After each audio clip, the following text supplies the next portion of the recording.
Solutions. Thanks for joining us. Today, our speaker is Seth+Davies here at CSI, and he'll be talking about Leadership GPS, Goals, People, Systems. Thanks a lot, Seth. Take it away. Thank you, Connor, and let me add my welcome to everyone that has joined us this afternoon on this webinar on Leadership GPS. And as Connor had mentioned, we're currently writing a book on this topic. The genesis of this topic started about 18 months ago as we would be visiting our clients and assisting them in various areas of performance improvement. We kept hearing from leaders kind of the same themes over and over again. Leaders were very frustrated within their organizations during the tough economic times. There wasn't clear direction. There wasn't a sense of where the business was actually going. A lot of the leaders were confused as well as, what do I need to do to help the organization be successful? A lot of the leaders were leaving at the end of the day, at the end of the week, tired, frustrated, burned out, with the feeling that, hey, I'm not bringing a lot of value to my organization. And so my colleagues, we always talk about what's going on at various customers and clients, and this theme just kept resonating up, and that was where we kind of started tackling the topic of Leadership GPS, of putting in place goals and people and systems so that there is a clearly defined roadmap for the path forward, so that no matter the economic times, no matter what's going on in the organization, there's a clear direction of where the organization is going and what needs to be successful with that. So let's talk about, organizations today. You've seen these. These are initiatives. I see them all the time when I go into companies. But these are all driven, in my opinion, they're driven by the personality of an individual. And let me give you a great example of that. Back in April, I was with a company, and I was sitting down meeting with two vice presidents, and we were talking about initiatives. And they started talking about MIR. And I said, tell me more about MIR. And it was management information, and they thought it was reporting, but they weren't quite sure. And I said, well, tell me some more about it. And they said, well, we don't do it anymore. And I said, why not? And they said, well, the person that was in charge of it, Ken Bose, he left our organization back in December, so we just don't do it anymore. And that right there, that's indicative of a lot of organizations out there. It's the personality of a leader that's driving the performance. It's the 3 Ps you see, the proximity, persuasion, position. My brother works here in Atlanta, and he told me recently, he said, our VP of IT retired in April, and ever since then, there's no direction, there's no focus within our team. Nobody knows what to do, because it was that leader that was coming in and day out telling that team, hey, here's what we need to do. And that's, I think, where the confusion and the frustration resonated with leaders in companies we've been talking to, is that, hey, there's no direction, there's no plan on what we've got to do to execute and be successful. So what are we going to talk about going forward? I want to give you a roadmap that's going to help you go straight, help your business grow and advance, and it's through sustainable business processes. And I'm going to share with you 3 business processes that I'd like for you to start utilizing with your organization. And the key to me there is the word sustainable. Because let's go back to my example before about initiatives and personalities. I will be the first to raise my hand and say personality will absolutely get you results in an organization. I've met many persuasive leaders in the 16 years I've been doing this. Dynamic, could really get a team, a group going. But here's the reality of that. It's not sustainable.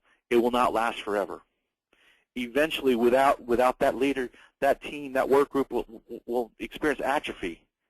So we're talking about sustainable processes to get back on. So what are the processes we're talking about? We're going to talk about goals. We're going to talk about having scorecards, metrics, KPIs to connect people to the business, create that alignment and that unity. We're going to talk about people and expectations and setting expectations, and what are some consequences around that. And we're going to talk about systems and having robust systems to communicate, to bring visibility to accountability, and we're going to talk about accountability in a few minutes, and then validation processes with that. So I want to pause here. And Connor, if you would launch our first poll, and I want to get a sense from our participants, what best describes the current state in your organization around goals?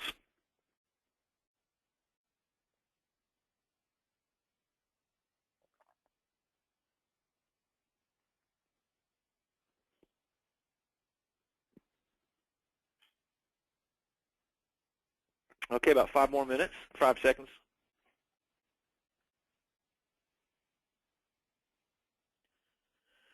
And as I had suspected, the overwhelming majority of you said that some teams have goals, but again, it's up to the personality of the person, of the leader, to develop those goals with that. So let's talk about scorecards. One of the questions I always ask when I visit an organization for the first time, and I'll ask this of vice presidents, middle managers, all the way down to the lowest level, to the shop floor, I will ask, are you winning or are you losing? And here's typically the responses I get. I either hear this, well, we're working a lot of overtime, so I guess the business is good. Or I hear, well, we just had another round of layoffs, and our prescription drug plans, we just got an email from HR, prescription drug plans, co-pays is going to go up from 10 to 15, so I guess we're not doing very well. People don't know. People aren't connected to the business. They don't know if they are winning or losing. They don't know if at the end of the week when they walk out of there, did my team do what we needed to do to help organization be successful? And that's why I want to see goals put in place. I want to see a scorecard process, a scorecard process that will educate your organization. It creates a common business language so that no matter where I go in my organization, everyone knows when we talk about budget variance, people know what that means. When we talk about cost, quality, safety, productivity, people have a understanding of exactly what we're talking about. So we're all together on it. Scorecard, it will facilitate meaningful communication. Meetings to me are a waste of time in many organizations. You get a meeting invite, you show up, there's an agenda, but there's no focal point. Having your scorecard as the focal point of your meeting will facilitate meaningful communication. It will give something everybody can rally around and talk about and then motivate, bring teams together. Company that in North Carolina, consumer products company, here's what they did, which I think is a best practice, is when you walk in their employee entrance on Monday morning, there are 32 pieces of paper at the employee entrance. The piece of paper on the very top is the scorecard for the entire site for the previous week. And then those other 31 pieces of paper are the scorecards for the different teams, business unit, sales, lines. So as a member of a team, I could look at the scorecard for our site and I can say, gosh, we're red on quality. We didn't do very well last week. And then I can look to see what teams is responsible for poor quality last week. I see my team. What do you think that's going to do? If my team is the reason that the site was red on quality last week, what do you think that's going to do? It's going to rally us together. We're going to come together. We're going to be motivated because we don't want to be the one team out of 31 that's preventing our organization be successful. But here's something else, another phenomenon that happened at that company they weren't anticipating. It created best practices. It created people going over to the teams that weren't performing as well and asking questions. Hey, tell me why you're red on quality. Here's why we're red. Hey, same thing happened to us. Here's what you need to do differently. Suddenly those silos that you see many times in organizations where it's just all I worry about is my team, I don't care about the team next door, those got broken down because everyone was motivated for the overall success of the organization. It's a very powerful tool there. You know, what else does goals do? A scorecard process that makes the business visual and personal. It connects people to the business. So at the end of the week, when I leave on Friday at 4:30 or Friday at 5, I can feel good that my contributions and what my team did this week helped our organization advance. It helped us go forward. And if maybe perhaps we didn't do what we needed to do, but at least we know that. We know we need to make changes next week, make adjustments around that, how we're doing business. Non-negotiable operating systems. And what I mean by this is a lot of the scorecards are simply thermometers. It just tells the temperature. Are you winning or are you losing? What I want to see is I want to see a process around that turns the scorecards from a thermometer into a thermostat. What a thermostat does is it tells you the temperature, but then it allows you to make adjustments. That's what I want to see. I want to see a process that says any scorecard, any item on a scorecard that's red, you've got to come up with a corrective action plan that says here's what we're going to do differently. So having that process in place, because now we've got to also help us sustain things because we don't rely upon our leader. We've got a process around that, aligns and links everyone in the organization. I can look from top to bottom, and I can see the linkage from the top-level scorecard of the organization all the way down to the bottom. And at the end of the day, at the end of the week, at the end of the month, I can say to myself and I can say to my team, did we do what we needed to do to help to advance the business? Here's a simple scorecard, and you'll see that first column, key business focus areas. I call these buckets. This is typically, one company is safety, quality, reliability. Those are their 3 buckets. Other companies, quality, cost, productivity, customer service, people. 5 to 7 buckets on a scorecard. Because then, and those are developed by the leadership team. The leadership team says, what are the 5, 7 buckets we want? And then the next column, the objectives. This is where the teams come up with the metrics. All right, under the bucket of quality, what can we do to support the organization? Under the key focus area of customer service, under the key focus area of people, what can we do? What's a smart objective that we can utilize to be aligned and linked with the scorecard for the site? Target, what you have to be above or below to be red or green. And let me stop there and just say my commentary on colors. I'm not a big fan of yellow because for me, yellow does not create that sense of urgency. You're sitting there and you're looking and you say, well, our budget, we're yellow on budget. No, you're either winning or losing. You're either red or you're green. Owner, this is not necessarily the person that's impacting the metric on a day-to-day basis. This is the person that is accountable by a predefined time for updating the scorecard. Some organizations, it's by Friday at 5:30. If you are responsible for populating the scorecard, it must be done by then. Other organizations, Monday morning, 7:30. The key is having someone that's accountable for updating the scorecard, because what you don't want to happen is you don't want to on Monday morning, look at your scorecard for the week, and it's full of a bunch of empty holes, and nobody knows who's supposed to update it. Put that owner in there so you've got that accountability piece. And then the tracking frequency, I like to see metrics on a weekly basis. I recognize that some of your metrics, a lot of financial metrics, don't come until the end of the month closes out. I understand that. But if we're looking at our metrics on a weekly basis, it gives us the ability to make adjustments during the month to go from red to green. As opposed on the 29th of the month, we learn, looks like we're going to be red for the month. It's too late to do anything about it. So if we could do it on a weekly basis, that's great. And then the comments field. Hey, if you're red on quality under defects, maybe it was because our supplier sent us a bad shipment. Wasn't necessarily the team, but it was a supplier that sent us a bad shipment. Let's document it. Common business language, are we winning or are we losing? Within 5 to 7 seconds, you can look at this. And this is a scorecard of an actual company that I've worked with. You can look and you can see right there a lot of red. Quality is not very good right now. But the key is we've got visibility to what's going on. We've got visibility to the things that are important, and we know where we need to focus our efforts and our energy around that. Having goals in place, very powerful process that I've seen really yield tremendous benefits for organizations because now there's a singular focus on what's more important. There's alignment, unity, and linkage for everyone in the organization. So let's jump over next to our people piece. And I'm going to pause here. I'm going to take a drink of water. And Connor, if you'd launch our next poll about engagement, please.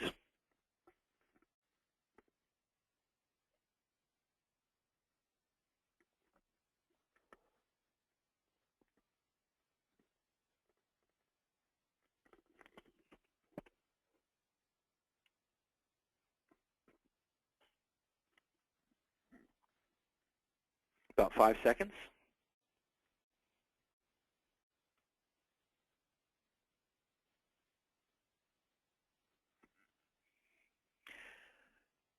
It's pretty much split right down the middle in terms of engagement.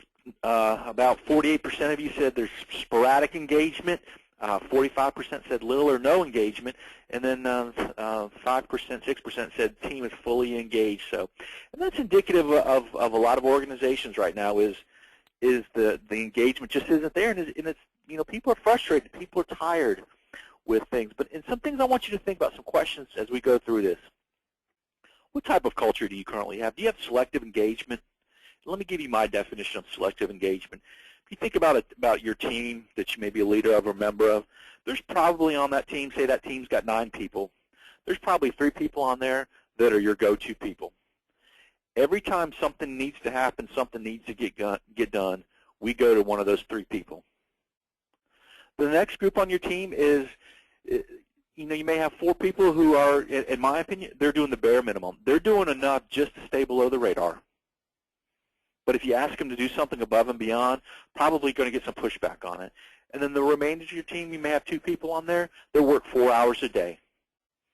And it's easier to make the choice to ignore them because you can never find them. They work their 4 hours and then they disappear. But it's easier to make the choice to ignore them than to try to engage them. And that right there is, a lot of organizations, leaders don't have the time. They don't want to deal with those that aren't engaged. And I'm going to share with you in a minute a tool that instantaneously will show you the level of engagement within your team, but also will bring visibility to those that aren't engaged that they're not engaged with that. Another question to think about as we move forward here. Accountability. I hear day in and day out, I hear leaders, I hear middle managers, people down on the lowest levels in the organization, down on the shop floor, hourly employees say, we need to have accountability. There's no accountability around here. But it's just a conceptual conversation because there's no way to demonstrate or bring visibility to accountability with that.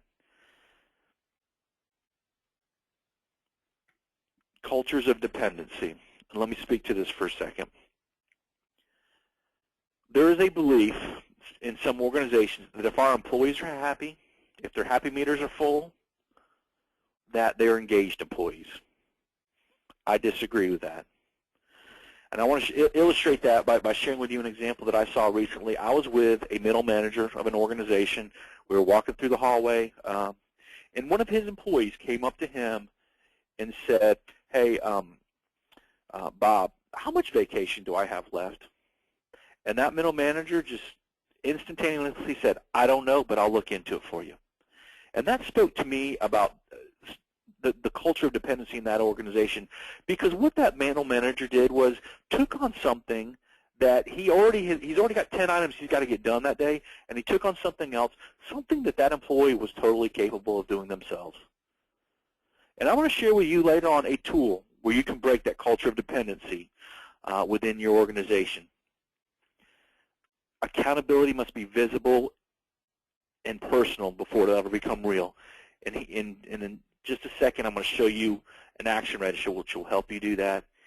And then how are you elevating the expectations of engagement within your team? What are the systems that you have in place right now so that you're elevating the expectations of those people that are working 4 hours a day and then disappearing, the people that are working the minimum to get by?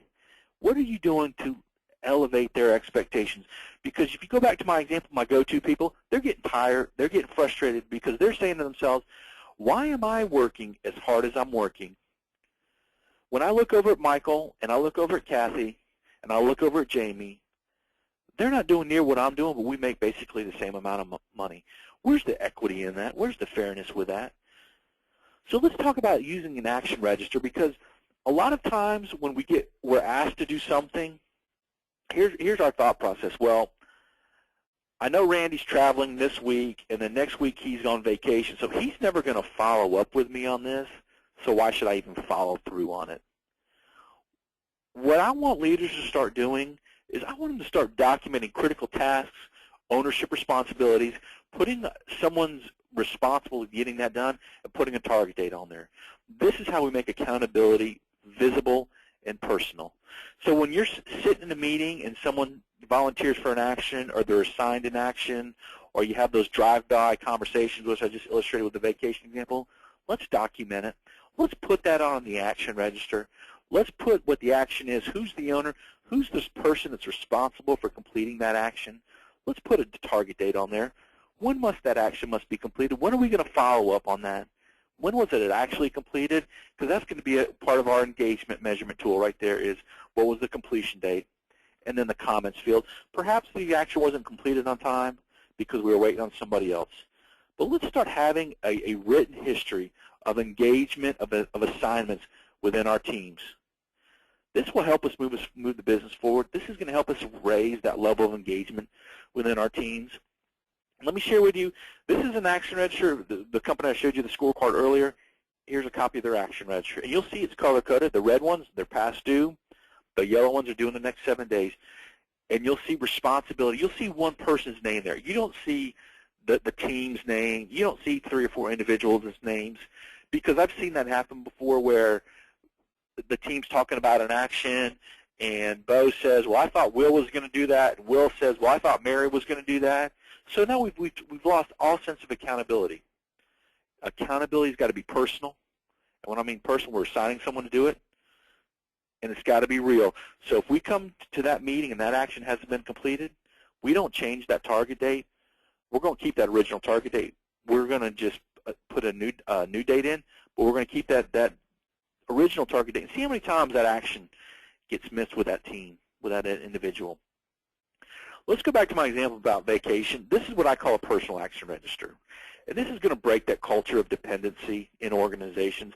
And this was a company that I worked with back in 2005, and they had their culture was a culture of entitlement. My manager, my leader is there to serve me and do for me whatever I need him or her to do. So they came up with these personal action registers. They took my action register and they modified it. And you'll see the first column, the action, R is responsibility, T is the target date, and C is completion. So go back to my example about the vacation. Now you go to that organization, and if an employee would come up to a manager asking, how much vacation do I have left? The manager would listen to the employee, would empathize with the employee and say, hey, I understand you, that's important. You definitely want to take your vacation, get some time away from this place. But then he would empower that employee. Here's what I want you to do. And he would write this down. I want you to go see Sheila in HR and ask her how much vacation you have left. And I'm going to put the responsibility, I'm going to assign that to you, John. And then the target date, I'm going to come back and I'm going to find you at 5 o'clock today before we go home. And I'm going to check on that. And he would rip off the top copy because it's in duplicate. Top copy goes to the employee. The middle manager keeps that second copy, keeps the duplicate copy. And you would see managers in that organization flipping through these pads. About 12, 16 months after that, these pads were introduced. They were no longer using them because the culture had changed. Employees now were able to discern, when do I need to go to my manager with an issue, and when can I solve an issue myself? I've seen these pads deployed in many organizations, and I've seen that culture of entitlement, that culture of dependency, where the leader's just getting buried and buried and buried with requests from his or her employees. It's broken that out. So let's pause here. In our final one, I want to hear about the current systems that you have in your organization. So Connor, if you launch our final poll.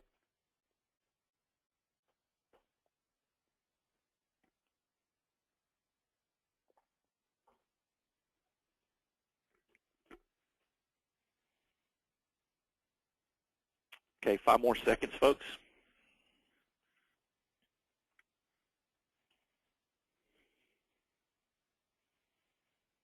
Okay, overwhelmingly, number 2 or answer B, we have some suggested preferred best practices, and there are pockets of excellence in every organization. But that creates frustration because it's not, you know, you go to HR, they do it one way. You go to IT, they do it another way. You walk out to other business units, everyone's doing it their own way.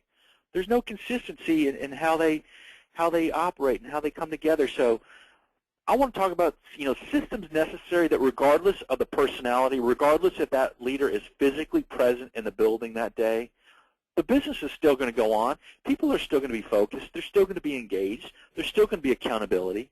We don't rely upon that leader to be there in their personality to get everyone involved.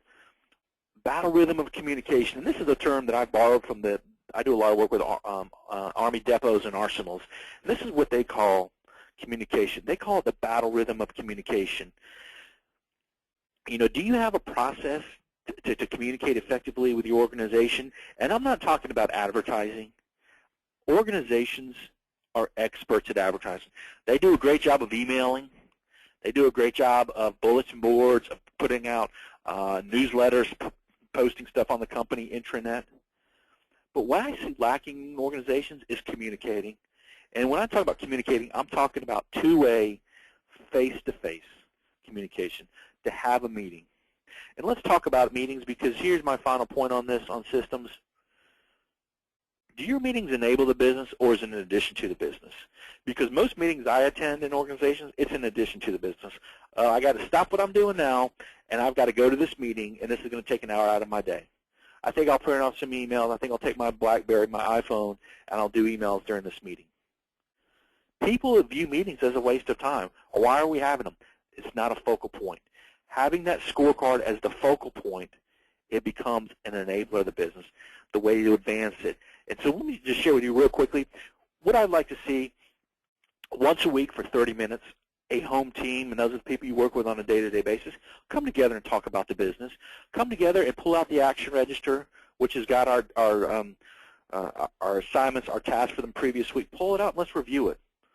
Let's see who's completed their actions on time. Let's get updates on the completion of those actions. And we're just looking at the ones that are due that day. We're not looking at the ones that are due 2 weeks, 2 months from now. Let's look at our scorecard, and this is where we're going to spend the majority of our meeting is on our scorecard. Are we winning? Are we losing? And go back to my analogy before about thermometers and thermostats. Any metric that's red, we got to talk about why is it red and what's the adjustment. What are we going to do differently? It's that thermostat, moving that needle, making the adjustments on it. Around the table, let's give our employees the opportunity in a forum to bring up issues, concerns, questions. And put a time limit on it. Hey, you got 30, 45, 60 seconds to bring something up. May result in an action, may result in a conversation outside of the hall afterwards. But let's bring it up. Let's give them the opportunity to be engaged, to be participative in the meeting. Let's talk about recognition. Hey, it's one of the things that I've seen go away the last 3 years is not recognizing employees. Times are tough, so we're not recognizing them. Put it on there. Let's have a mental trigger. May have been a bad week. Not going to recognize anybody. But at least it's that mental trigger that someone went above and beyond what they're asked to do. And when we recognize someone, we're going to elevate it up. So now maybe the CEO, the president, may now know about that recognition someone deserved. The pass up, pass down. What are the things we need our employees to know the next 7 days? Maybe 5 bullet points. 5 things that are passed down from the senior leadership team. And then we've got a mechanism there called the pass-up, where issues, concerns, items that come up and around the table, they can get elevated up right then and there. Then finally, we're going to look at our action register again. We're just going to go through the actions that we just talked about and we're just taking. Let's get that verbal affirmation. Let's remove ignorance as an excuse. Karen, you're going to do this, yes. John, you're going to do this, yes. Randy, you're going to do this, yes. So when we come in next week, people can't say, I don't know what you're talking about. I don't remember that. No, you do because you gave us the verbal affirmation in that meeting. And then let's spend 60 seconds at the end of our meeting and ask this question. Did this meeting advance the business? And if it didn't advance the business, let's give a reason why. There's a meeting agenda from that company I'm talking to. Here's your engagement piece that I've talked about. How do you measure engagement? I've taken my action register for the last 60 days of my team, and I've listed out my employees.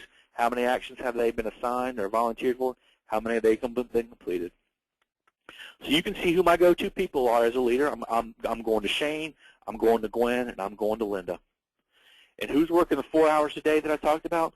Anna and Patricia and John. So now that I brought visibility to what's going on in the organization, Anna and John and Patricia can make the choice to become engaged and start being participative. Or they can update their resume and they can move on somewhere else. Here's your level of engagement. Here's how you're measuring the engagement. And oh, by the way, as a leader, it tells me where do I need to spend some of my time and energy. I need to back off from Shane and Linda and Gwen, and I need to have some critical conversation with Anna, Patricia, and John. So let's wrap up here, folks.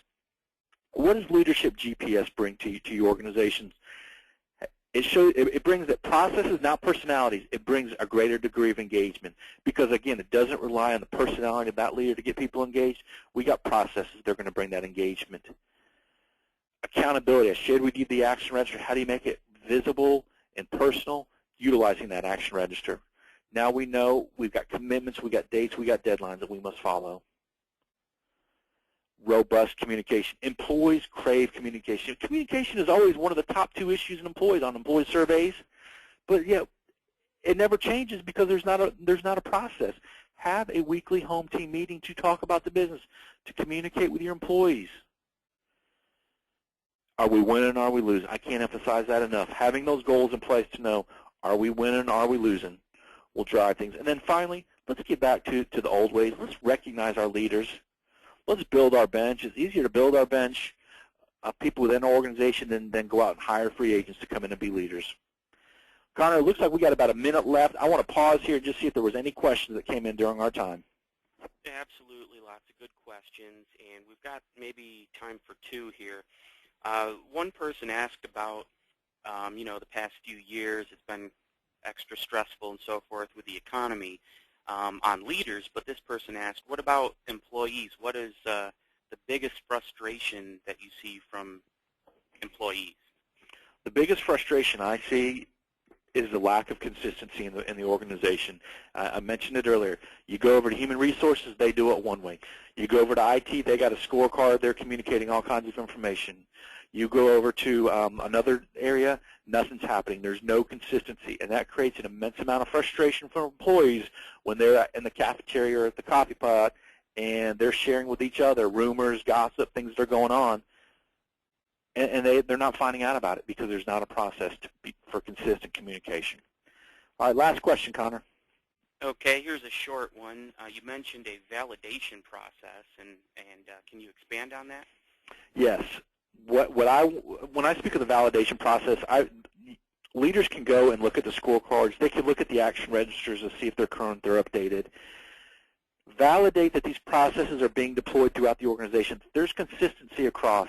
If you've got 10 middle managers, all 10 are following these processes. And if you go to one and you see they're not, now you know where you need to put some energy. Getting that person engaged and say, you need to have a weekly scorecard. You need to talk about the business, and you need to utilize the action register. So that's how you validate that what people say they're doing is actually happening. Folks, I want to thank you for your time today on our webinar on Leadership GPS. I hope it was valuable and beneficial. Each week on Tuesdays, we send out tips. Next month, the month of September, we're going to be talking about leading multi-generational teams. I want to spend a brief second and just talk about this workshop in tour at Pfizer. We're going to be doing a one-day workshop around goals and peoples and systems, and then the second day is at Pfizer. This site at Pfizer outside of New York City, they've had a cultural transformation at that organization because of the systems they've put in place around communication. Communication is much more robust.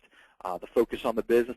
They had a metric on their scorecard that for 3 years was red, and in the month of July it turned green, first time ever. If you're interested, let Connor know on the exit survey, the exit poll. There's our website. And then finally, if any of you have an interest in further discussions about Leadership GPS, about talking about potentially what it could look like in your organization, putting in some of the systems, certainly let us know. I hope you have a great rest of Thursday. I hope tomorrow, Friday, is a good day for you, and have a wonderful weekend. Thanks so much.